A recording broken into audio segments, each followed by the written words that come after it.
We've got a question from the under 17 and 20s, predominantly girls group, about it'd be nice to have some guidance on what to do the days before a race and the day before that, etc. Basically the lead up to the race. Well, it's Mark Hookway here, coach and team manager at Tom JC. I myself try to get athletes to work out what works for them.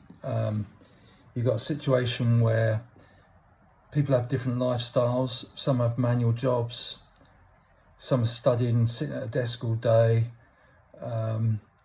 Days vary. Just sitting around doing nothing in the days leading up to a race can make you really lethargic, and obviously doing too much can make you really tired. So you've got to get a balance that works for you. And if it's a big race, I start thinking about it at least a week before, because, for example, if you've got a race on a Saturday and you did a 20-mile run on the Sunday beforehand, that's going to start you into the week feeling tired, and then you're really going to be in a situation where you're battling against that rather than preparing properly for the race. So think about that. Sorry, I'm going to have to shut the door. I'm just going to shut the door while we do that. Just quickly, don't want to get interrupted. So think about that. Typically, if you're racing on the Saturday, don't do anything too hard on the Tuesday beforehand, or bring a bit of control if that's the club night. Then leading up to the race, some people even take a rest day on 2 days before and then just train lightly the day before a race.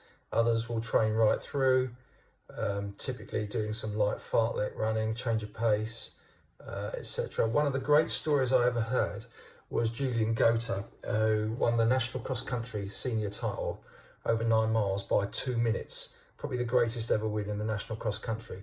He had an enforced build up that was very different but worked, in as much as he couldn't run slowly because of an Achilles issue a week or so before.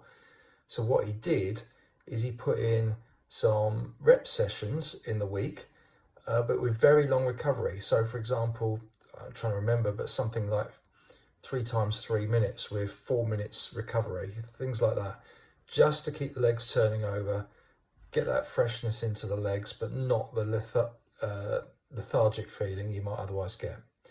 Then on race day, sometimes it's good if you get into the habit and it's a race later in the day, maybe a little 5-10 minutes jog, a shakeout as some people call it, might help and make you feel better later in the day. So do that, then have your breakfast, then have a shower, and see if that makes a difference to you. You've got to find what works for you though, because it doesn't work for everybody. And then eating wise, we had a situation the other day with one of the girls felt sick during a race. It turned out she'd eaten a load of pasta just an hour before the race. And again, you've got to find what works for you. I always suspect that 3 hours before the race should be perhaps your last food, and then not ridiculously heavy, because you've got to have time for it to digest, etc. Just be sensible about that, and also just sip water. And this is a long distance race where you've got to be really well hydrated. Just be careful and experiment a bit what works for you in terms of breakfast and midday snacks and stuff like that. So but mainly this is about the preparation leading up to a race. So just hold back in the week before, find what's right for you in terms of whether you need a rest day, when to have it, and just work it into your lifestyle and experiment a bit. Some people like to train quite big volume all the way through. They just feel better doing that, and that's what at the end of the day, is what makes you feel better is the key. Okay, hope that helps a little bit, and hope to get some advice from some athletes on that.